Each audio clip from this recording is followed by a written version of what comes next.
You're watching Blaziny Kitchen, where I, Debbie, teach you how to make delicious, homemade dishes to share with your family and friends. Today we're making the fluffiest, most delicious buttermilk pancakes you've ever had in your life. These are super easy, whip up in just a couple of minutes, and there is no reason not to create yourself in the morning.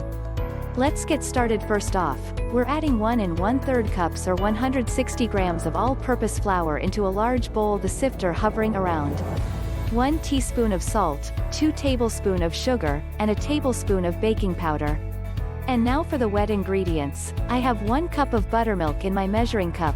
Sift it up, it's like we're making a little baby cake in a pan. Whisk it up. Scale is done. This can get set aside. And now for the wet ingredients. I have 1 cup of buttermilk in my measuring cup, 2 teaspoons of vanilla extract. And here's the deal, there will be amazing with room temperature ingredients, but chances are you're just waking up in the morning, things are cold, so we can pop this into the microwave for about 45 seconds to warm up, and then we can mix in our egg, etc.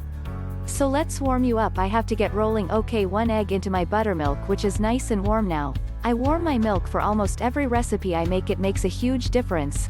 Whisk it up. After that, eggs incorporated 4 tablespoons of melted butter. When you microwave that butter, make sure you're using like 50% power in short bursts. You don't want a butter explosion on your hands.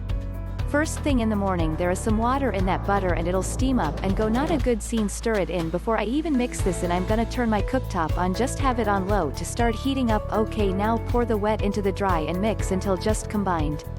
Overmix. You're gonna get like kind of a more bread dense consistency, and if you activate that gluten, they can kind of like shrink back up. We want fluffy delicious pancakes, all mixed in, no pockets of flour, and we're ready to get rolling. Let's get onto this cooktop. Just like with anything in life, a little butter goes a long way for helping things out, so you can butter your pan. This is actually a really nice non-stick pan. I searched high and low and eventually found one, but even still it's best to have a little bit of lubricant on there. You can use some spray if you want to. Soon as your butter melted, you can add in about 1/3 cup, and making some smaller ones for the kids and then some big ones for the adults. If you made pancakes before, you know that the first one is not the prettiest, but it's still going to be tasty. I'm still figuring out this cooktop, so bear with me. Normally you can tell a pancake is done because Bob will start forming on the top, but this mixture is so bubbly because of the buttermilk in the leavening agent that you're not gonna get that indication yet. Not a bad look.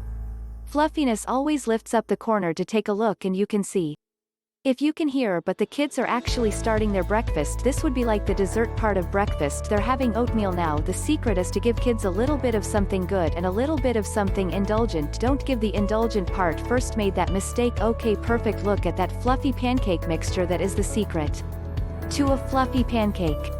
Getting the right amount of acid reacting with a leavening agent and fluffiness ensues. Also, not over mixing at a very important time to start making some big pancakes for the adults, so we can go up to like 1/2 cup of batter. Basically, if you're making a bigger pancake, lower the heat just a little bit. You don't want to like burn the outside and have inside be a bit undercooked. You can also give it a little bit of a shake and shimmy too to spread it out if you need to. You know I love a good cup of coffee, but a fluffy pancake with real maple syrup and a little pat of butter on top is my morning pick-me-up. See you in my next video.